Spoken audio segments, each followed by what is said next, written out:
Hi, Kit works with you, Flower Duet, and we're going to make this beautiful fall-inspired wreath.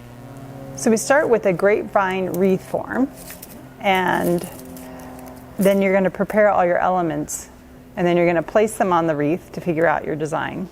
So I have my wreath form, so let me put that aside. These are dried nigella pods, and so you want to make little groupings out of them. So they come in big stems like this. So you're going to cut away basically the tips of the stems, like so. Maybe, I like doing groups of 5, but you could do 3. And I like using different varied sizes. And then you want to clean off any of the dried greenery that's on there, just to make it nice and tidy, because that's just going to fall off on the wreath. So you have all of your pieces. Then you're going to take some covered wire. It's like paper covered wire.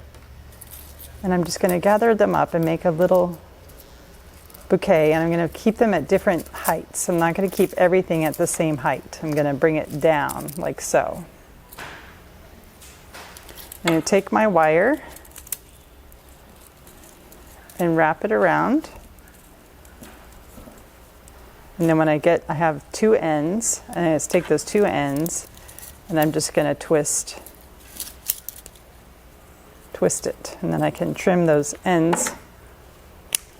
So now I have a gathered nigella pod that's at varied heights. Put that aside. And then I also have some dried bunny tails, which is a type of grass. So again, I'm going to cut them shorter. Clean off any bits. These are real, they've just been dyed brown. And you can get these in so many different colors, so depending on what color wreath you want to make. So again, you're going to gather them together so they're at different heights. Take a little covered wire, you don't need a lot. The more different the heights, the more interesting your wreath will look. Now, when you're gathering things, the higher you go up on the stem, the more bushy it'll get. And the lower you go, the more full, out there. So if you want to make a tight wreath, then you gather things up close to the top. Then, you just twist, cut that, and then you can trim it like so to match your other ones. The last thing we had is it's like a pretend papyrus. It is real papyrus. This part is real, but sometimes they glue it onto a stick. So this is like the white one, and I just did the same thing, put it 3 different heights, and then with these I just trimmed it short. The other things we're going to use are a preserved protea pod. This is in the leucodendron family. And some skeletized leaves. So this is like something where the leaf has been bleached, dyed, preserved, and everything's taken out of it. So we'll add those, and because they're so delicate, we're going to add them last, and we're going to glue them in. We're not going to try to wire them, and we're going to do like stacks of 3 or 5 in the wreath at the end. So before you dedicate how you're going to put that on the wreath, you want to figure out like what your design's going to be. This is just going to be 1/3 of the wreath we're going to cover. And what I like to do is start with the long elements, and those will go on first. And then we'll stagger in a different texture, like so. And then again, introduce another texture. And as you keep introducing them, you're bringing them closer and closer into the middle.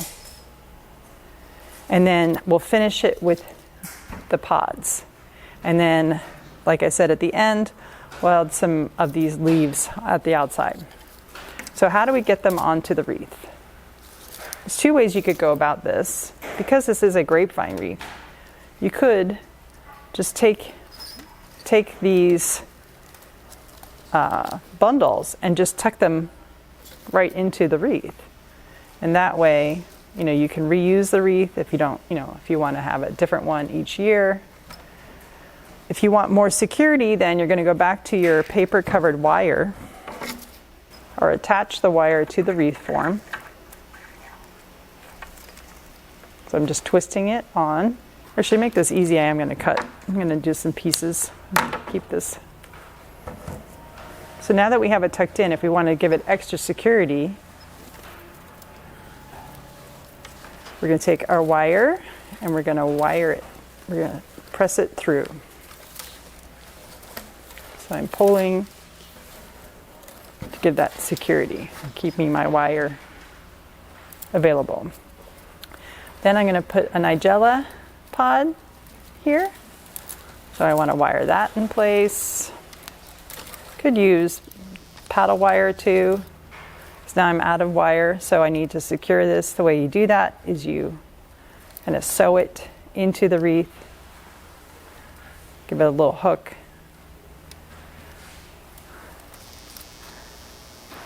Loop it through.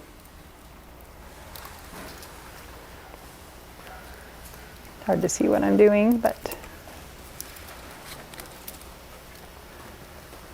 I can take my other nigella pods. I think I like this one. Give it a nice trim. Pop it in under those. Take a quick look at it. I'm going to show you how to use paddle wire also. So I'm going to first attach it to the wreath form just by threading it through one of the top of the wreath and then twisting it so it's attached and trimming the end. Now I have my paddle and it's attached. Okay, so I can take my bunny tails, try not to cover these. My paddle wire is much easier to feed through the middle of the wreath, like so. And I'll take this other set, I think I like this set a little better, and I'm going to go this way again. Don't want to cover these up, so we're coming right into the middle of the wreath pretty much.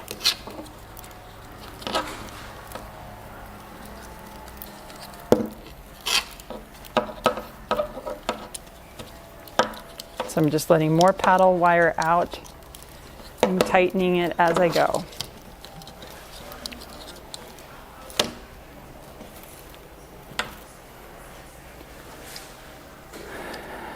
Now we have these, and I have long stems on these, so I could do one going up with the paddle wire.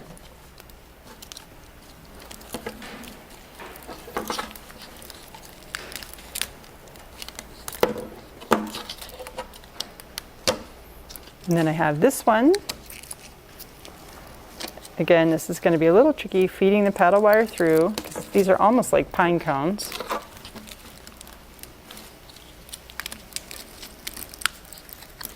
So a little patience is good. We're not in a hurry.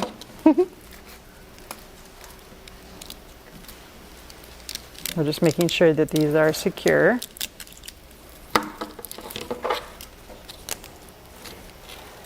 So we need to cover that space up.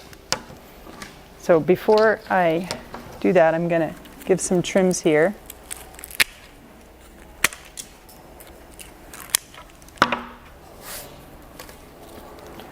And I want this one to go right here to cover that space. So I'm going to do it the opposite direction. I've got it in there, and I'm going to wire it in. So I got to feed it through now, the first two and this one, to get that stem secured. And again, haven't used any glue yet, so at this point I could totally dismantle this wreath, reuse all of the elements. I haven't sacrificed anything. So that's why I'm using wire and not glue. But you could totally do this with hot glue. This is just a little bit more reusable friendly.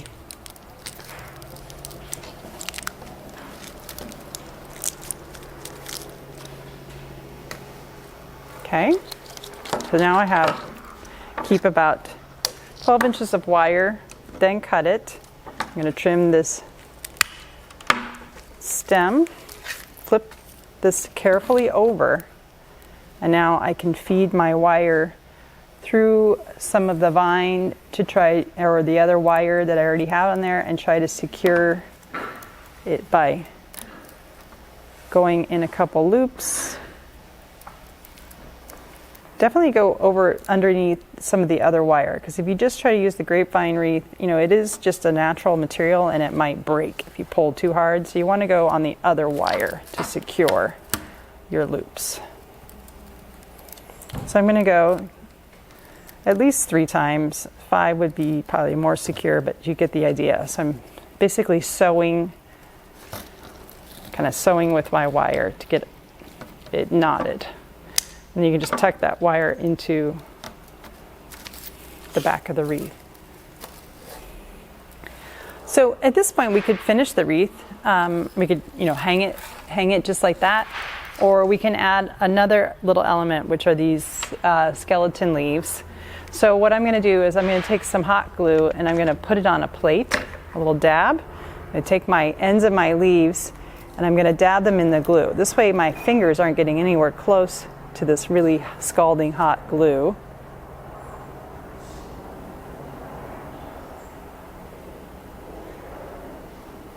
So I have it, and before it totally dries, I'm going to lift up my nigella pods and I'm going to stick these in, kind of tuck them in just under. So they are tucked in, but they're also being held in place by the glue. And I'm going to do the same thing on this side. I need to put another dab of hot glue onto the plate, dab my leaves into there, try not to get the glue everywhere. Lift up my nigella and this, try to stick it in, maybe spread them out a little bit. These are very delicate, so I don't want to break them. That's why I'm working with them as a group.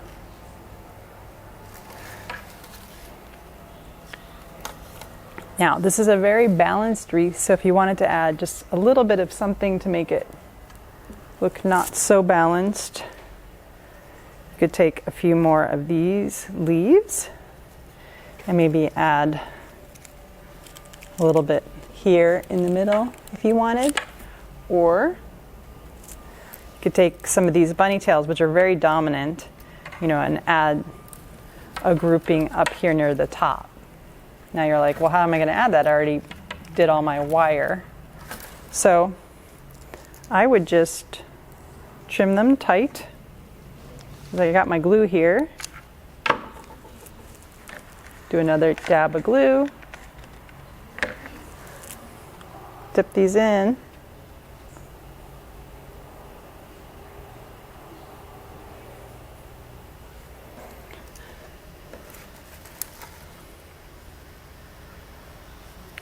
Look for a spot I can place them in. There, now I'm not so symmetrical. I'm a little bit asymmetrical. Got my elements of 3 with the 3 different bunny sections, and it feels pretty balanced.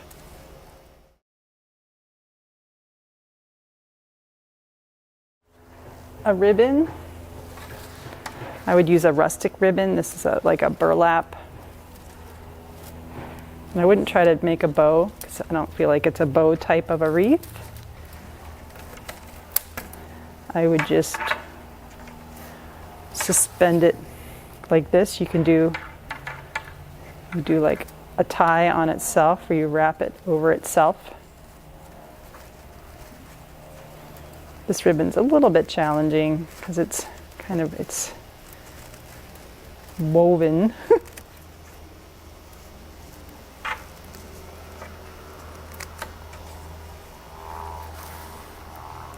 You get the idea. There you have it. I added a couple more little of these make-believe pampas. And if I hang it, I'm going to hang it sort of off center because I like that sort of asymmetrical look. And I hope you enjoyed another class with Flower Duet.